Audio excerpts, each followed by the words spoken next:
की विदेश नीति का एक बार फिर से डंका बजा है। प्रधानमंत्री नरेंद्र मोदी की विदेश नीति का दुनिया लोहा मानती है।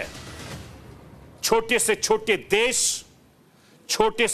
देश, बड़े से बड़ा देश हिंदुस्तान के प्रधानमंत्री नरेंद्र मोदी की कूटनीति का कायल है। और चीन आज हिंदुस्तान की तरफ से उम्मीद भरी निगाहों से देखता है।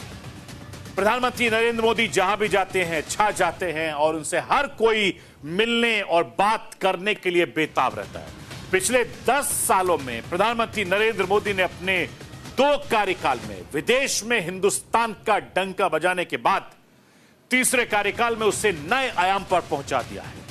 हिंदुस्तान की कूटनीति की धूम ऐसे दौर में मची है जब पूरी दुनिया में युद्ध के साए में है और ऐसे हालात में आज पूरी दुनिया की नजरें हिंदुस्तान पर टिकी हुई है। मैं आपको यह बताना चाहता हूं कि प्रधानमंत्री नरेंद्र मोदी की बेहतरीन कूटनीति का ही नतीजा है कि अब दुनिया ड्रैगन भी हिंदुस्तान के सामने झुकने को तैयार है। हिंदुस्तान चीन के रिश्तों को लंबे वक्त से तल्खी से देखी जा रही थी, लेकिन एक बड़े घटनाक्रम ने दोनों देशों के बीच सीमा पर कुछ समझौते हुए। विदेश सचिव विक्रम मिस्री ने ऐलान किया कि हिंदुस्तान चीन के बीच विवादित पेट्रोलियम पॉइंट को लेकर एग्रीमेंट हुआ है, जिसके बाद सेना इस पॉइंट पर फिर से पेट्रोलिंग शुरू कर सकेगी। पूर्वी लद्दाख के गलवान घाटी में दोनों देशों की सेना के बीच हुई झड़प के बाद तनाव पैदा हुए थे।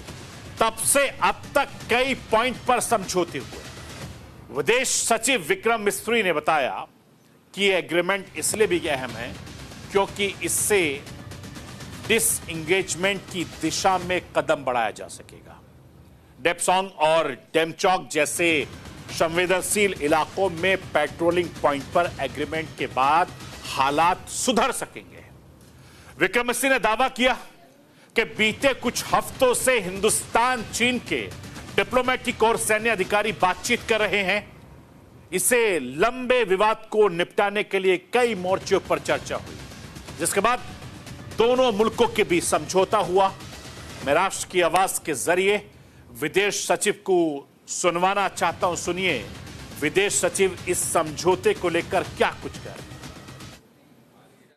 I can share with you that over the last several weeks, Indian and Chinese diplomatic and military negotiators have been in close contact with each other in a variety of forums.